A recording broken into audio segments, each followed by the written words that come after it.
Hi, everyone, and welcome to Spare a Thought, the podcast where I interview people and organizations and discuss ideas that often go underreported or are misrepresented in the media. I've just come off my call with Karen Jacobsen, who is a really interesting conversation we've just had about host cities, her new book, Host Cities, talking about the role that refugees play in shaping urban settings, and I can't wait for you to hear this discussion. It's wide ranging. We talk about Karen's sort of background and how she got into this field of research, particularly in forced migration, and then we talked about the book itself, about host cities, and the focus on comparing Cairo with Tripoli in how those cities have responded to refugees coming into the cities. The fact that 50% of the world's refugees live in cities.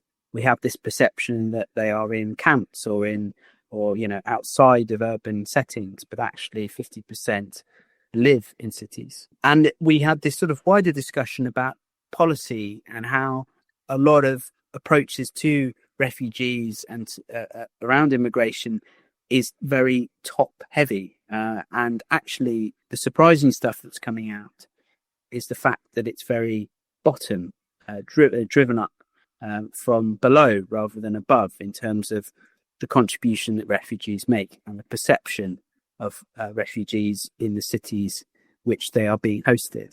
Very fascinating discussion. Really appreciate Karen's contribution. So let's get into it and spare a thought for host cities and the impact that refugees have on urban settings. Right. So my name's Karen Jacobsen, and I'm the Leir Professor of Global Migration at the Fletcher School of Law and Diplomacy, which is at Tufts University here in Boston. And I've lived here in the US for about 40 years, but I'm originally from South Africa and go back there a lot and have very strong links with South Africa and do a lot of work on refugees and migrants and cities in Africa and the Middle East. Yeah, thank you. And thank you for that introduction. And thank you for being here as well. Really appreciate it. I appreciate it too. So welcome to Spare a Thought. Before we dive into the book, I want to learn a bit about your journey. You've already sort of touched on that. When you were younger, what career did you dream of pursuing, and how did that ambition evolve into what you're now as a leading expert on forced migration and professor at the Fletcher School? I would say that I began as a journalist. My adult life began as a journalist way back many years ago, when I was living in Zambia and working as a journalist covering, events in Zambia. And that was always what I thought I'd be as a journalist. But then I decided to come to America. One thing led to another, and I went to graduate school here and ended up in academics. And at the time I was doing my PhD, my professor said to me, you should think about working in refugee policy because there's not much going on in that. This was a long time ago. So I did my PhD on refugee policy. I looked at how two different countries, Thailand and Zimbabwe, responded to large refugee flows into their countries. And I was comparing them, trying to understand why the government responded in certain ways. And so that kind of launched me into this field of forced migration, which is kind of its own field of immigration studies, although I do also work in the field of migration. But forced migration is sort of a different area because it looks at people who cross borders, that is refugees who flee from disaster and conflict. And also it refers to people who are internally displaced, who are also fleeing from disaster and persecution, but they don't cross borders. And many of those people are internally displaced people come to cities, large cities, small cities. So anyway, that's my journey as how I kind of ended up in this field, which I've been working in now for 30 years. And I must say, it's really grown. The field has really grown because, forced migrants are a growing population, increasingly also because of their response to being affected by climate change. So this is a huge number of people we're talking about across the world, and many people are involved in trying to help them. And that's interesting, actually. We'll probably touch on it throughout, but I think that's something that really seems to go under the radar quite a lot, that forced migration is a climate breakdown. One of the primary causes is that it's not just conflict, it's not just environmental disaster. It's not like about an earthquake or something specific like that. It's a wider breakdown of our ecology and so on. So I suppose we might sort of come back to that a bit as well. But do you find that in terms of the media narrative that goes on around forced migration, that's often left out? It's well, I would say it used to be left out more. Now, because climate is so much a part of what everyone's talking about, climate change, it has entered the discourse, the media discourse, and actually what I think, and I'm not alone in this, many migration scholars think this, what we hear a lot about from sort of the main media is that there are going to be millions and millions, even billions of people displaced by climate change. So I believe, and many of my colleagues also believe, that this is not so, for the reasons that we know why people migrate and what enables people to migrate. And the fact of the matter is that not everyone who wants to migrate is able to do so. You need resources to migrate. You need to be able to pay a smuggler, or you need to be able to buy your ticket. You need to have the wherewithal to leave your home and go to somewhere else. And that often requires a lot. So, that's why still today only 3 or 4% of the world's population ever spend more than a year in another country. We are not going to see millions and billions of people suddenly displaced by climate. They're going to be subject to the same constraints that other migrants are subject to. So, climate will affect millions of people, definitely. But it doesn't mean that they will all migrate. Not at all. A small proportion will migrate. So, there's this narrative in the media about how we can expect, billions of people to descend on us, on Western countries. But in fact, that's not going to happen. It hasn't happened so far, and it's not going to, I believe. Okay. So your work is rooted at the Fletcher School of Law and Diplomacy. Could you briefly tell us about what makes the school a unique place to study, to work in, and why it's best suited to talk about the global issues like migration? I've been at the Fletcher School for 25 years. I think it's one of the best and most wonderful schools to come and study in, to teach in, to be a part of. What makes it special? Many things. One of the things we are most proud of and we value the most is the amazing network that Fletcher students form after they leave Fletcher. They have this wonderful experience of 2 years, then they go off all over the world, and everyone is part of that network, and it's wonderful. But also, Fletcher itself is a very interdisciplinary school.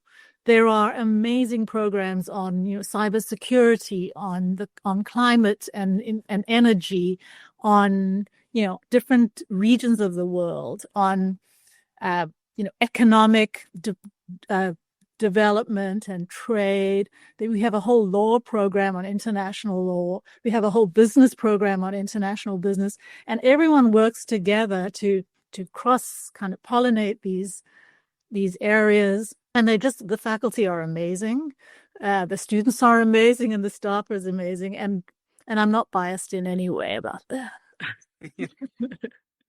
It really is a wonderful school. I'm always delighted. I'm thrilled that I was able to spend most of my teaching days there. If we look at your book, which will be released around the time that this episode's released, what was the original genesis of Host Cities? You've been studying this interaction for 25 years or more.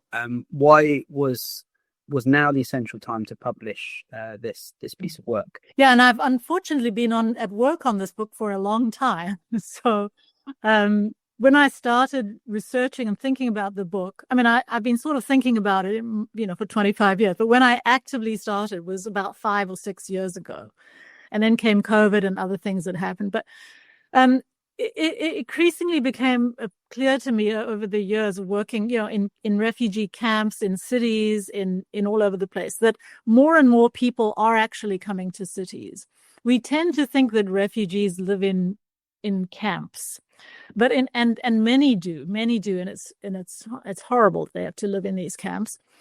But an increasingly large number leave the camps or never go to the camps in the first place and go straight to cities. And some of those cities are the primary cities or capitals, and many others are what we call secondary cities. There may be cities on the border or just smaller cities throughout the country. And all of these cities, it's clear to me, are being affected by large refugee flows. Some are the very huge megalopolises like Cairo, which is one of the cases in my book. When you're in Cairo, you don't look around and see lots of refugees, because Cairo's population is so huge. It's probably around 25 million people.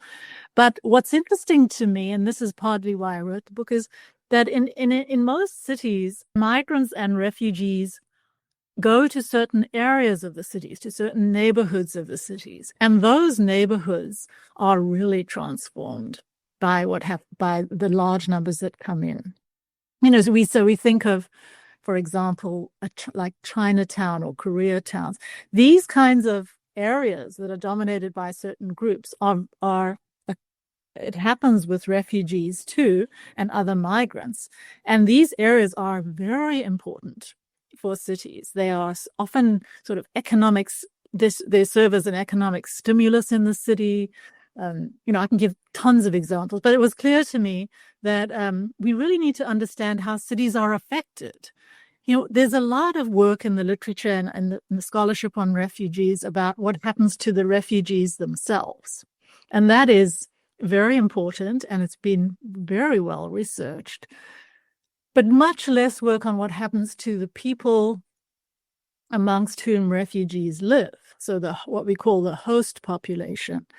And much less has been written about them. And I think they are very much affected too.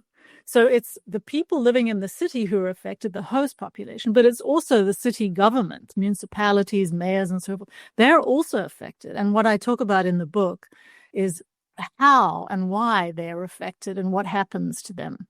So just over the years, it was clear that there was not enough being done about what happens to the cities themselves rather than the refugees. So I talk about both in my book, but I try to focus more on what happens to the civil society or the population of cities and the government of cities. And I guess that leads quite nicely to the next question about the subtitle highlights refugees as transforming urban settings. And I think it's interesting you say that the focus is very much about the people, and rightly so. Who the people that are impacted, the refugees themselves, and the stories that they're telling, and the experiences that they've had, and how they're being looked after. But you're right that in identifying that we don't hear much of a discussion about the people that are receiving those communities, right? And so. The subtitle highlights transforming urban settings. Can you sort of break down what that transformation looks like? Is it primarily a sort of economic change? Is it demographic? Is it cultural? Is it sort of a mix of all those things? Yeah. And so what I do in the book is I focus on two cities. One very large city, Cairo, which is a capital and a megalopolis, and a smaller city, which is in Lebanon. The smaller city is called Tripoli. It's Lebanon's second biggest city after Beirut, and it's in the north. And Tripoli, like Lebanon, was subject to very large numbers of Syrian refugees who started coming there after the war began in Syria in late 2011. So from 2012 forward, Tripoli and Lebanon received well over 1.5 million refugees in a country of, there was just a few, like 6 million people. So in each of these cities, the book focuses on each of these cities, and in each of those cities, I break down certain ways in which the city is affected. How markets, so as you say, there's a big economic impact. And markets are affected, housing markets, food markets, the different economies. Then I also look at what kind of environmental impact refugees have, and especially again, kind of pushing the idea that it's not their whole city, but it's certain neighborhoods where they live that tend to be more affected, and that kind of has this domino effect on other parts of the city. And then I look at, security issues. I mean, we cannot avoid the fact that there are often security issues that refugees bring with them, or they may aggravate existing security issues. And in general, I would say that what I'm arguing is that it's often the case that these problems were there before. There were economic problems before, there were security problems, there were environmental problems, so forth. And when refugees came, they aggravated those problems rather than, causing them to happen in the first place. And so we see those problems suddenly surging, especially when it comes to issues around security, for example. So in each of those cities, I look at different aspects, how the refugees have provide an economic stimulus. So, for example, in Cairo, I look at the remittance economy. So remittances are a very important part of migrants and refugees. What happens to them? They come, they're often funded by their villages or their families back home. And then there is an expectation that they will send money back to their families. And so these are called remittances. And along with the need for remittance sending comes a whole industry that's emerged around that, around informal money, the sending of money informally, which is called the hawala, and it's a very old form of sending money around the world. And so this hawala industry has, in its own way, provided work to people. It provides linkages between cities. It has a whole kind of knock-on effect of it that really provides a service to not only refugees but to other people living in the city. So each of these cities that I look at in the book looks at different aspects of how they're transforming it. And one of the most important pieces, I would say, to understand is that when refugees come to a city, when refugees come to a country, along with them or just after them comes a huge influx of humanitarian resources in the form of direct funds to the government, but also non-financial resources, programs, hiring of people, employment for many people, rent paid to the city for officers to be on the land, and so forth. So I look in Tripoli. There's a large area in Tripoli. It used to be a fairground that UNHCR, the refugee agency, rented from the city, and so the city was able to obtain a large chunk of foreign exchange for renting out their land and their offices. So there are all of these kinds of effects that come with refugees that really change the economy and the security and the environment and the culture and social cohesion of cities that I explore in the book. Okay. That's interesting. Yeah, it's sort of the influx of so many other aspects. I would only ever think about the economy side or the social side rather than actually people being employed to help support, in addition. That's interesting. And I would say, I mean, it's aid agencies that employ people, right? Yeah. But it's also refugees who come and start their own businesses. Oh, yeah. And, we tend to think of refugees as being poor, sort of desperate people, but many people who are refugees actually are entrepreneurs. And we see a whole sort of profile to this, that richer, more well-off people, see the writing on the wall, and then they try to sell their business where they are. And this happened a lot with Syrians. Syrians would sell their business and bring it over to Cairo or to Tripoli and start their businesses there. And I mention in the book that At one point in the middle of the war, the Syrian government sent officials over to Egypt to try to persuade their business people and entrepreneurs to return. And they refused. They said, no, we're doing well here and it's safer here. And why would we go back to Syria? This was in 2018 or so. And so it's really the case that these host countries and host cities benefit from these, entrepreneurial entrepreneurs who come and start businesses there, or refugees just start their own businesses because they see opportunities. And so there's that. That's a huge piece of the whole puzzle too. How refugees themselves start things. Yeah. And I suppose, I remember having discussions with family members in the past about, particularly when there was a surge of refugees as a result of Syria into Germany, for example, and Angela Merkel sort of had a much wider policy than a very generous policy in comparison to a lot of European countries. And I remember someone mentioning about they all have mobile phones and a lot of them speak English and all of these things. And I said, yeah, they've had lives and their whole lives have been destroyed. Right. Exactly. And they're coming here because they've been forced here. They're not choosing to be here. I mean, obviously what you were saying earlier is that the more financially able, resourceful folks will be the ones that are most likely to move first initially. Move first. Yeah. And obviously subsequent that, people that have less of a choice in that sense. But yeah, I sort of think it's the amazing dehumanizing of people that we seem to have got ourselves stuck into. Right. Where you think, hang on, these people existed before we were aware of them, which it just seems wild to me that. Yeah, exactly. That's exactly right, Tom. And, the media tends to focus, and we see the images always of the terrible things that happen and these desperate looking, victims of conflict and oppression. And of course, there are those people. Certainly it is the case that those people are there, but they're not everybody.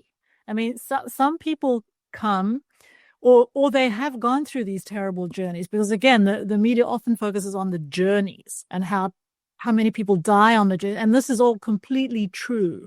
People these journeys are terribly dangerous and people are extremely courageous to embark on them.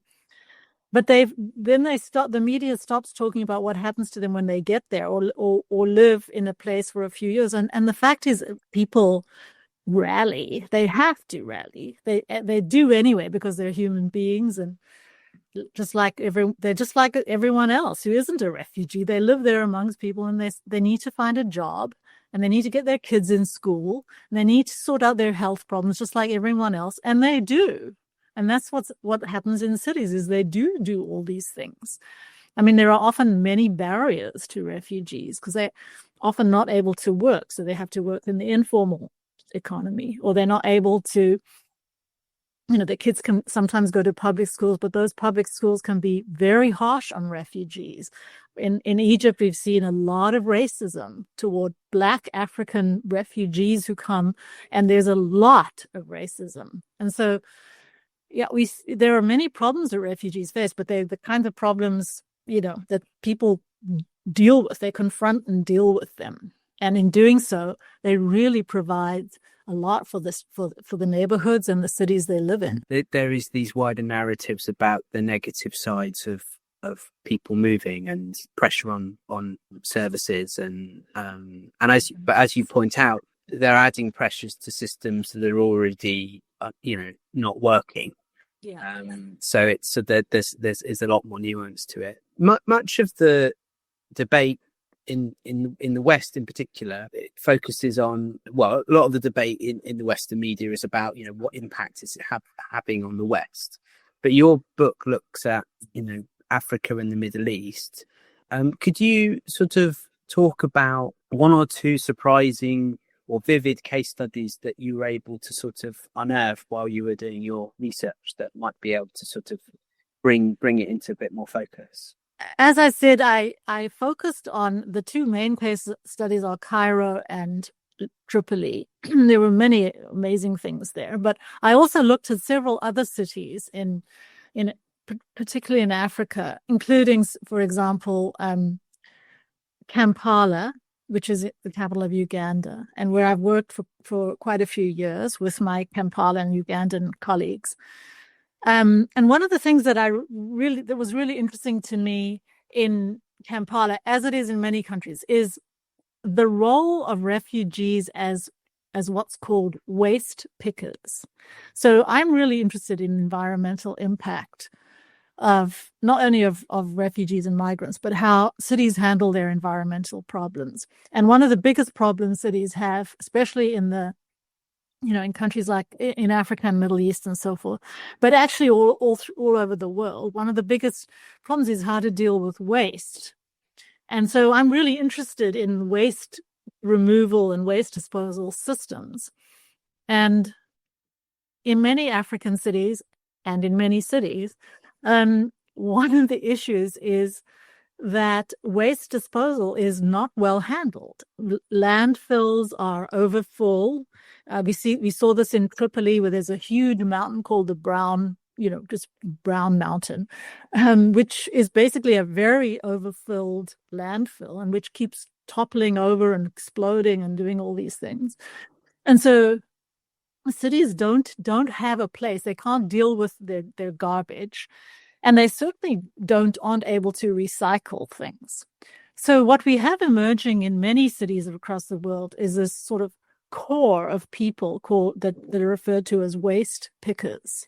And these are people that go around the city and just pick up things that that rich people throw away, and they basically recycle them. So, and a wonderful study was done of waste pickers in Tripoli by an anthropologist that I cite in the book, who looked at how refugees and migrants, including children, are just acting as waste pickers and going around and salvaging, scrap iron and other things that they're taking to scrap dealers who then move it on. And so they're serving a purpose in these cities of gathering up recyclable materials, reducing the stuff that goes into landfills. And actually they go to landfills as well. I have a photo in my book of people going to landfills and digging out stuff and that can be recycled.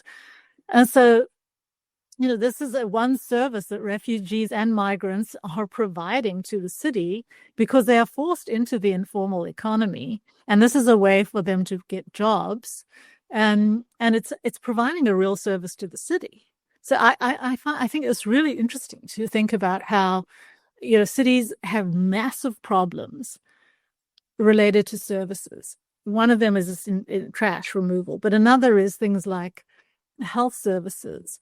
And again, many refugees come and are nurses or doctors, and so they bring that. But then there's also, the problem of schools. And so another example is how, again in Tripoli, but it actually happens in most cities, refugees come to the city and the schools are often very bad. The schools they can afford are very bad, are basically pretty bad. The government schools, not well staffed, not well resourced. And so refugees start their own schools. And we've seen over and over in many areas that refugee teachers come, they start their schools initially for their own people. But then what ends up happening, as we saw in Lebanon, is that Lebanese people want to send their children to these schools because they're so much better. And so we see how they provide this impetus for schools to improve themselves, and they provide new kinds of schools. So there's just many ways in which refugees are sort of stepping into these gaps in these cities, providing services or amplifying services or boosting the economy in different ways. One more example is the case of Johannesburg, which is where I grew up. And there was an area in Johannesburg around Marshalltown, which for years had become very sort of run down and sort of abandoned. And Ethiopian and Eritrean refugees have moved into this area and turned it into this sort of panel beating car repair sort of mecca. It's where you take your cars. to be fixed, and the whole place has been completely rejuvenated. So there's just many, many examples of this kind of rejuvenation that we see across the board.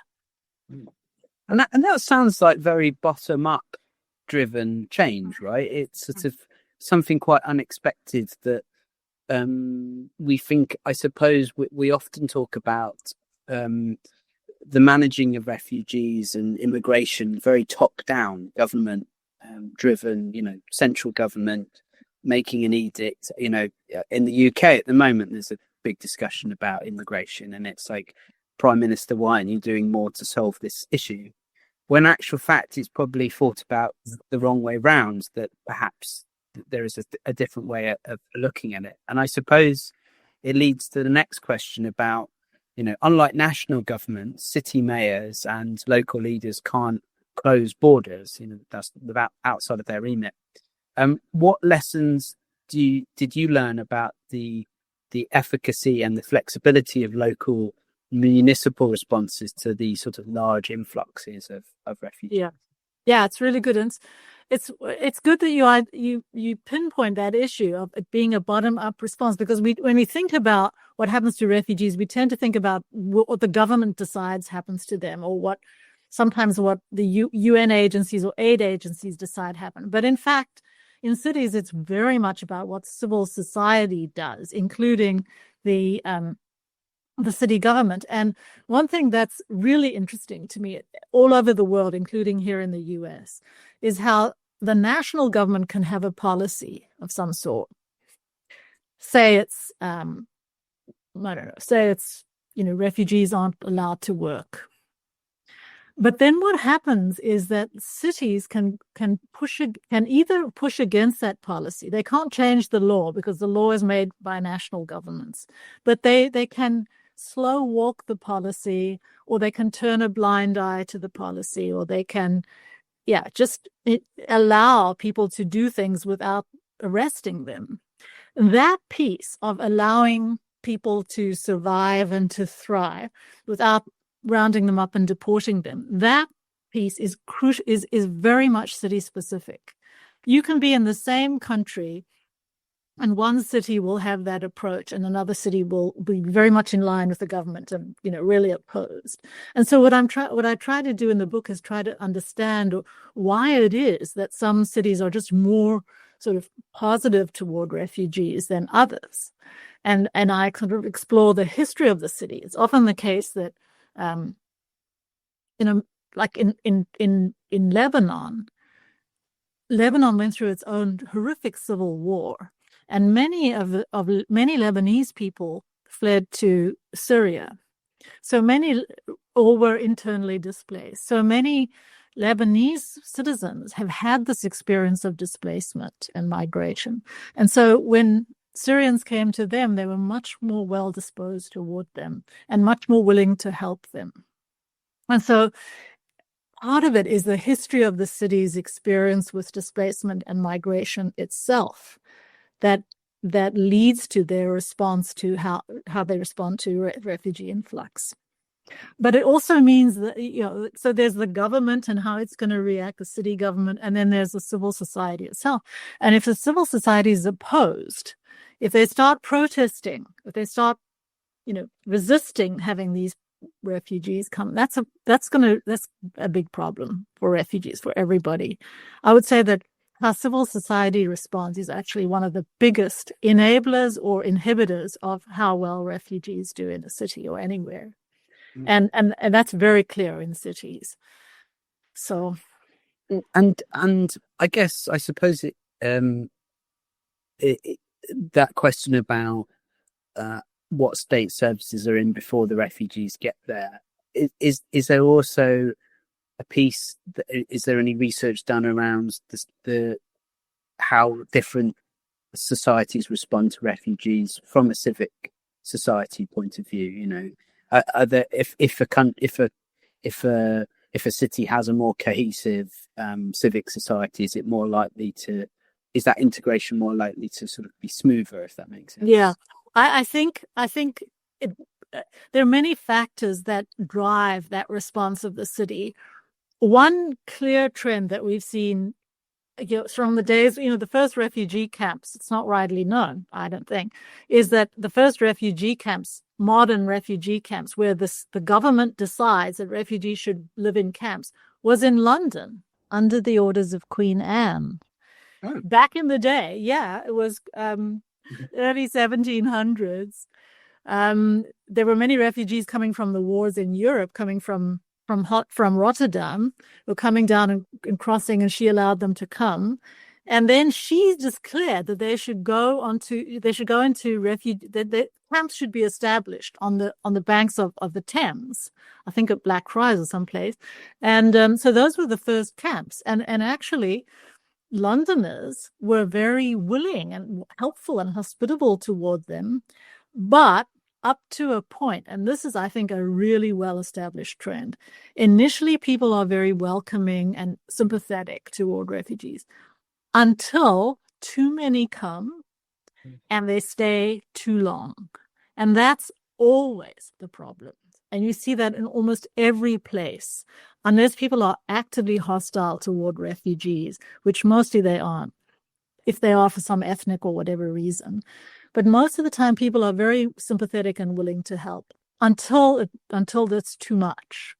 And so that's when the problem starts to really kick in. And that's when politicians take hold and say, can use this issue, to promote their own platforms and so forth. So that, I would say, is the strongest pattern that's emerged historically. The initial reception is warm and positive. Over time, it tends to become less so, unless things can really, be changed. Has there been any research about if a city or a country has stronger civic society, is it more likely to sort of is the friction less likely to be there, I suppose? I think it really depends on the history of the people living in the city, because some cities are much more prone to have had displacement than others. And also on it depends what we mean by civil society. I mean, some countries can have a sort of a weak civil society because there's a very strong government. Like, you might think that, or maybe the press is very very weak because it's so persecuted. But so even in countries with strong civil societies, with strong press and strong oppositional press, even those, it doesn't really that doesn't predict how people will respond. It's, I think, really variable. It's an early stage of research to look at these kinds of issues. And I think it's more important to understand the history of the city and to look at how that response changes over time. So. And I suppose that's, if you were to take a city like Istanbul, for example, that is at the crossroads of East and West, a city like that would have a different response to what London would. So it's sort of, But I think that's really interesting sort of issue, because Turkey, was one of the biggest receivers of Syrian refugees, and at some point, I think they're in the order of 3.2 million Syrian refugees they took in.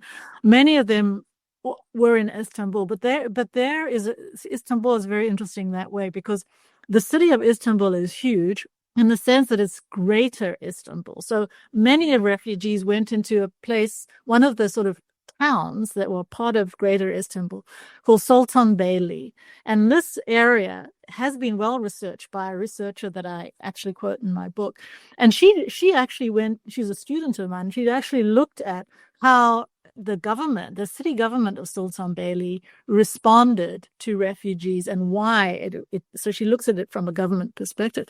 And I think it's illustrative, because it shows how there's no such thing as the city of London or the city of Istanbul. It depends where you are. Some parts of London will be much different than other parts. And it just says in Istanbul, Sultanbeyli acted differently than the main.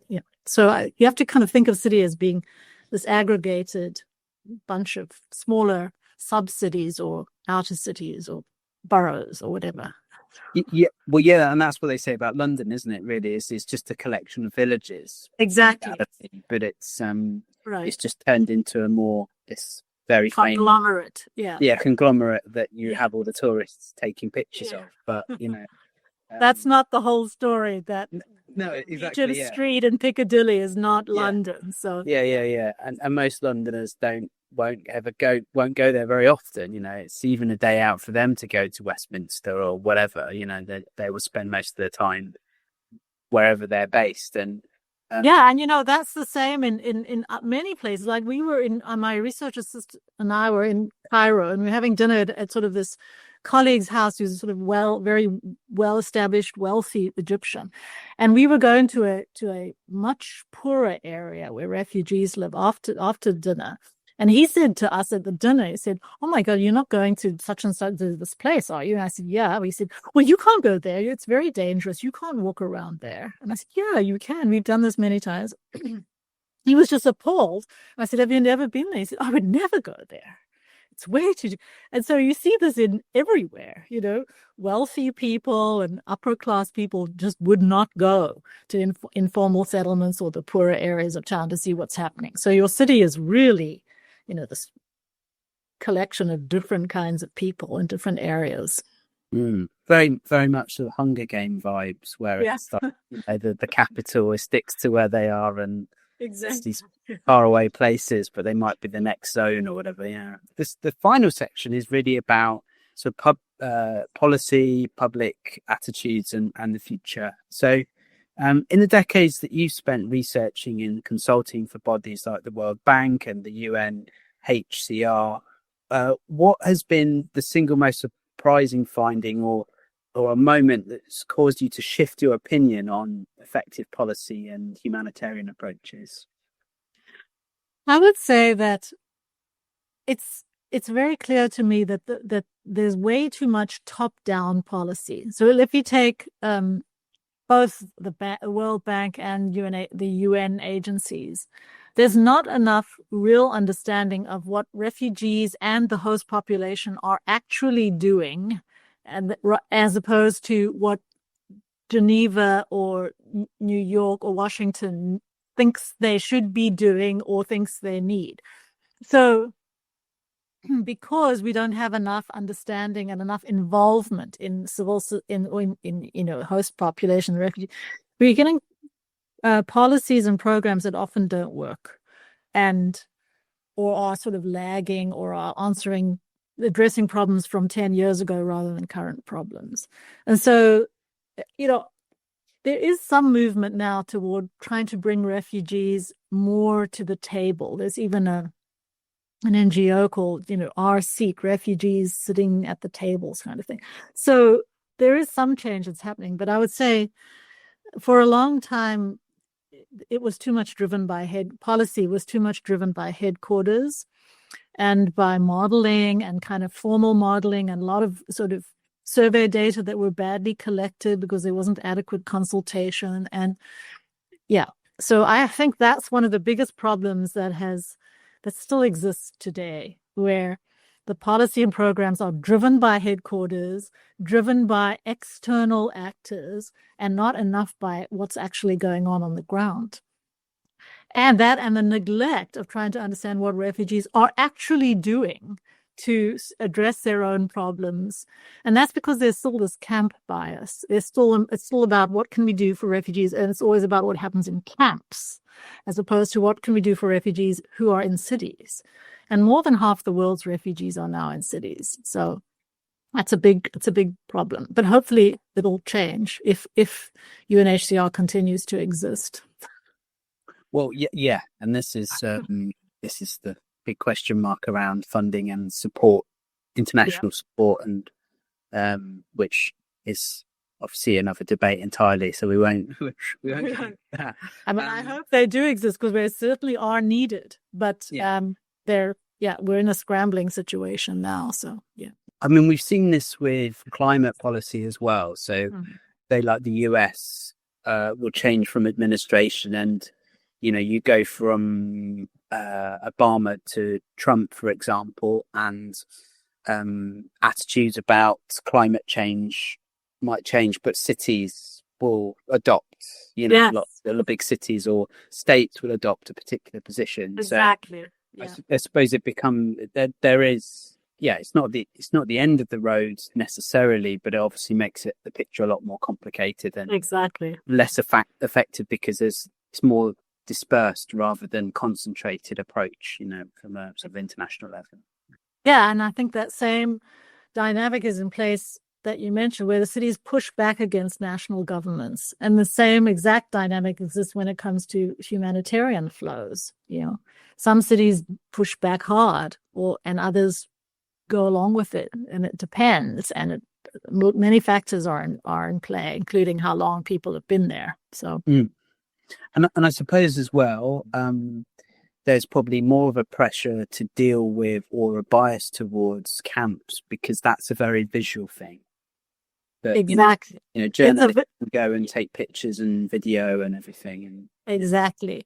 It's easier to get your head around a camp. Yeah. But the fact that one chapter in my book looks at the relationship between camps and cities. And I'm arguing that even there, you're seeing a benefit for cities because in many cases, for example, UNHCR will come and do a big project in a camp, which will have great implications. For example, in Jordan, this famous camp in Jordan called Zaatari, which is in the north near one of the cities, is they had a huge solar farm project going where they tried to provide solar power to electrify the camp. And in fact, they did that, but also the whole farm was it benefited the Mafraq, the neighboring town, which is just 10 miles from the camp. It had benefits for Mafraq too. It provided employment, it provided extra electricity, all of these things. And so the presence of a camp near a city can have a lot of knock-on effects for that as well. So that's really good. But as you say, way too much media attention does go onto camps, especially the same camps that we see in the media over and over again. Just because, as you say, it's a journalist can go for a day or two, take some pictures, someone can do some interviews, and then you've got a handle on it. It's much harder in a city, much harder. So let's hope that changes, because cities in some ways are much more interesting than camps. What happens to refugees in cities is much more interesting in some ways. Yes, yeah, because it's far more limiting in a camp. Yeah, whereas exactly. A city, the living organism, it's so more interconnected. Yeah. So we're living in, and we've mentioned this already. We've sort of alluded to this, that we're living in very fraught times with millions of people displaced from Gaza, from Ukraine, Sudan, and elsewhere. Given your research, how do these new waves of displacement challenge the current sort of framework for humanitarian aid and how things are set up, and what role do host cities themselves now play? I mean, we've already sort of touched on this quite a lot, that it's very top heavy at the moment, and it probably should be a bit more bottom up. The media just lurches from one to the other. It doesn't lurch to Sudan. Sudan was never as covered as Ukraine or Gaza. But what we're seeing is there is so many people in need now. It means several things. One, there's just not enough resources to go around, even for these emergencies. Never mind about the long-standing chronic problems, like, for example, in the Eastern Democratic Republic of the Congo, or Somalia, or other places where there's really serious problems. And so we're seeing, and then at the same time, we're seeing governments pull back on their funding, especially the US, but elsewhere as well. And they pull back on funding, and we're seeing governments closing their borders more. So it's really very serious, for a very serious situation. I mean, governments did not close their borders. Neighboring countries did not close their borders to Ukraine. And so far, Egypt has allowed Sudanese to come in, and others have, Uganda. But it's just a matter of time before these countries decide it's enough, so it's really, really, really difficult. And it's going to be up to cities, because people will come. If countries say we're closing our border and you can't come in, which is what Lebanon tried to do with Syria, that it doesn't matter. They'll still come. You cannot prevent people from coming in. So then it is going to be about the cities and who lets who in and what happens to people. because the governments will have said no and, trying to keep people out, but they'll be coming anyway. So we see that now. We see that everywhere. No matter how much you try to close the border, you won't be able to keep people out. Yeah. Yeah. So it's going to be up to the cities. And what I try to say in the book is that, if cities could just relax a little bit and realize that people are bringing, so many benefits to cities. I'm not saying in the book that it's all good and easy. I'm trying to keep this sort of balance between recognizing that refugees do bring problems. They do challenge services. They can create security problems. But there's not always, and it depends on the response, and it's much more complicated than just refugees coming are going to just, take all our jobs and take all our health services and wreck the country. It's not like that. If people could see what really happens and how much more complex it is and dependent on how the country, how the city responds, that really determines what kind of impact they'll have. Yeah, and I think it speaks to our time of people's media diets, attention spans, critical thinking. It just are not really there. And but I suppose also, like, we always look back to previous times thinking that people were perhaps better read or more informed, and the news was better at what they were doing. But I've taken a lot of interest in when Robert Redford passed away, and I've been watching a lot of his films. And he was saying when he was making The Candidate in 1972, they went on a publicity stunt on a train where they made his fictional character, they made out that he was actually running for public office. So he got this train across a chunk of America in the South. And he would turn up in this train and there'd be 3,000 people waiting for this fictional character that didn't exist. And then he'd sort of say, "Hello, everyone. I haven't actually got anything to say." And then he'd just sort of go off. And the discussion he was having with the journalists was about Watergate at the time.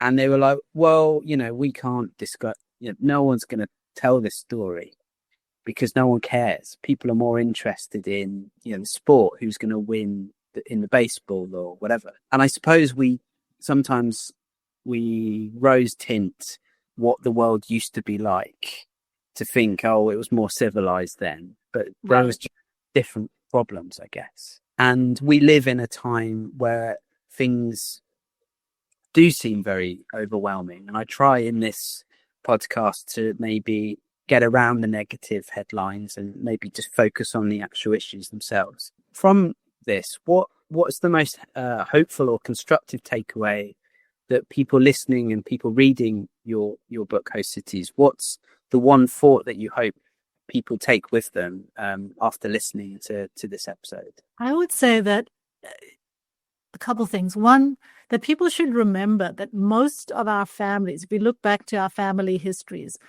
most of us probably have someone who has had to flee somewhere at some point. Or you have someone immediately close to you who you know. I mean, we all know migrants and refugees in some form or another. And the most hopeful thing is that people survive and thrive. And when they come to cities, when they manage to get to cities, and not all do, but when they do manage to get to cities, there is often a network there already. So people often come to cities because they know someone there or because they have a network.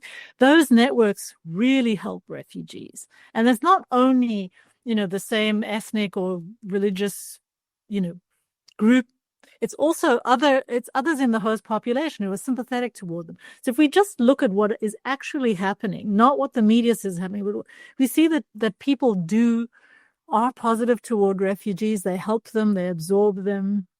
And refugees, when they can these are not, criminals or people who are coming, who are destitute. They're often people who have, as you say, have been displaced and just want to resume their lives. And the fact is, our history is full of this. This is what our history is about. And those people are the ones who have made our cities and our countries what they are today.